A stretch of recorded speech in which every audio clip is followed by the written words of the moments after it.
आता एक दुसरा विषय पुढे आला की सरकार शेतकऱ्यांच्या विरोधामध्ये आहे आणि याचा अर्थ शक्तीपीठ महामार्ग दादागिरी करून काढायला लागलेत। लोकसभा आणि विधानसभेला लोकसभेला संविधान बदलणार। अरे संविधानाची तुमची कधी ओळख होती का?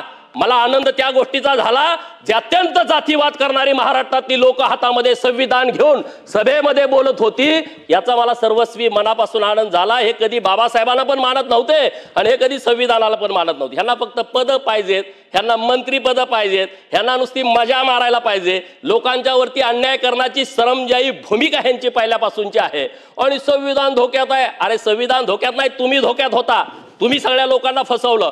आज तुम्ही शेतकऱ्यांना काय सांगताय की इकडं शक्तीपीठ महामार्ग झाल्यामुळं शेतकऱ्यांचे दबाव। मी दुष्काळी तालुक्यामध्ये राहतो आणि जेव्हा शक्तीपीठ होणार नाही असं वातावरण तयार झालं तेव्हा शेतकरी आमच्याकडे यायचे। अनेक इथं आहेत जे वर्ध्यापासून शक्तीपीठ महामार्ग चालू होणार आहे।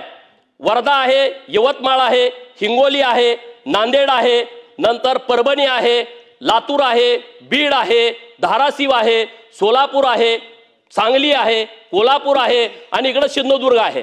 अरे सरकारचं धोरण तुम्ही नीट समजून घ्या ना। समृद्धी महामार्गाला पण तुम्ही विरोध करत होता। नागपूर टू मुंबई समृद्धी महामार्ग काढला तेव्हाची भाषणं काढू नये का? हे शेतकऱ्यावरती अन्याय करतायत, शेतकऱ्यावरती अन्याय करतायत। अरे शेतकऱ्यांनी समर्थन दिलं, समृद्धी हायवे झाला। आज आपण किती वेळ आपला वाचला।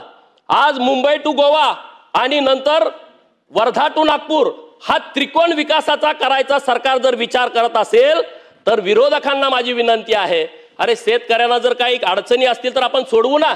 802 किलोमीटरचा हा रस्ता आहे। आमचं सरकार शेतकऱ्याची काळजी कसं घेतं हे मला एका मिनिटात या शक्तीपीठ महामार्गाच्या माध्यमातून सांगायचं आहे। शक्तीपीठ महामार्गाच्या या वाटेवरती अनेक दुष्काळी जिल्हे आहेत आणि सरकारनं डिझाईन करताना त्यामध्ये असं डिझाईन केलंय पूल कम बंधारा। 47 मोठे पूल कम बंधारा असे होत आहेत की जिथं शेतकऱ्यांना दुष्काळी पट्ट्यामध्ये मोठ्या प्रमाणात पाणी सुद्धा मिळणार आहे। नव्यानं त्याला काही करायची आवश्यकता नाही। 218 असे बंधारे आहेत की 47 जे मोठे आहेत त्याच्यापेक्षा जरा छोटे असे 218 पूल कम बंधारे होणार आहेत। म्हणजे तिथला दुष्काळ हटवण्यासाठी सुद्धा मोठ्या प्रमाणामध्ये मदत होणार आहे, मोठ्या प्रमाणामध्ये। अरे ह्याच्यावरती आमची शक्तीपीठ आहेत सगळी। माहूरगडची देवी आहे, औंढा नागनाथ आहे, परळीचा वैजनाथ आहे, तुळजापूरची तुळजामाता आहे, पंढरपूरचा पांडुरंग आहे, पांडुरंगापासून पुढे सोलापूरला रामेश्वर महाराजांचं मंदिर आहे, पुढे गेलं का दत्त मंदिर आहे, गाणगापूरला एवढं मोठं जी आमची आस्था आहे। इकडे आल्यानंतर औदुंबरचा दत्त आहे, इकडे नरसोबाची वाडी आहे, तिकडे कोल्हापूरची महालक्ष्मी आहे, श्री संत बाळूमामा आहे। अरे तिकडं काशी विश्वेश्वराचा कॉरिडॉर डेव्हलप केला तेव्हा पण हे सिमगा करत होते। काशी विश्वेश्वराच्या कॉरिडॉरला तुम्ही पैसे द्यायला लागला। अरे लाखो लोकांचं श्रद्धास्थान आहे, तिथं आज लाखो लोक रोज जातात काशी विश्वेश्वराचं दर्शन घ्यायला। दर्शन घेतल्यानंतर त्यांना समाधान वाटतं। प्रभू श्री रामचंद्राच्या मंदिरावरती तुम्ही टीका केली, श्री प्रभू रामचंद्राच्या मंदिराला तुम्ही एवढे पैसे लावताय, अमुक करताय, तमुक करताय। अरे जेव्हा आम्ही दर्शनाला गेलो त्या दिवशी 2 ते 3 लाख लोक दर्शन घेऊन गेली होती। आमची आस्थेची ठिकाण आहेत। इकडे उज्जैनचा कॉरिडॉर डेव्हलप केला, तिथं सुद्धा हीच परिस्थिती।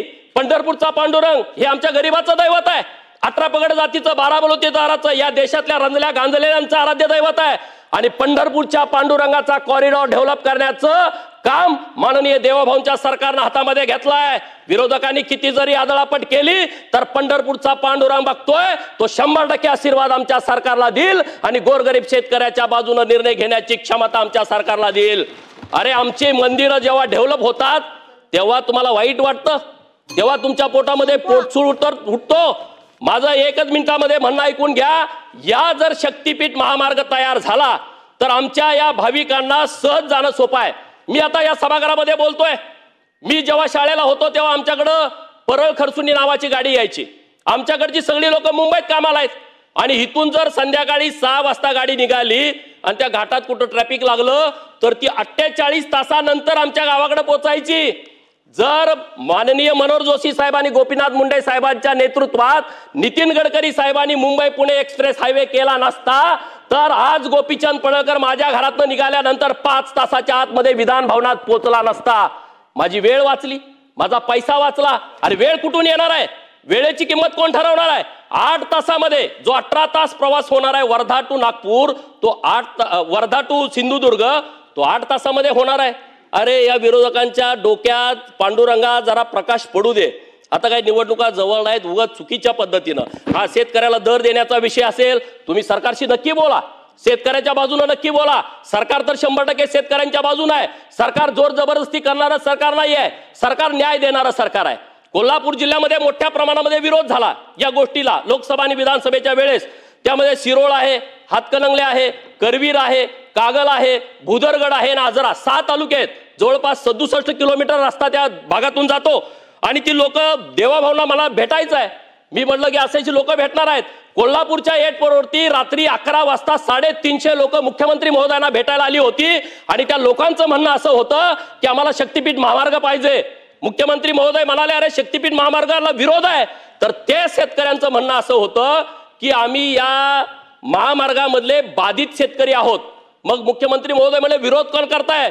विरोध करणार हे राजकीय बाधित शेतकरी आहेत. हे माझं म्हणणं नाही, ते त्या शेतकऱ्यांचं म्हणणं होतं.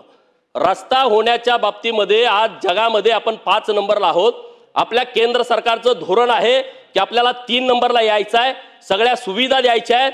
जोपर्यंत पायाभूत सुविधा निर्माण होणार नाहीत तोपर्यंत त्या भागाचा विकास होणार नाही. जोपर्यंत पायाभूत सुविधा होणार नाहीत त्या भागामध्ये उद्योजक येणार नाहीत.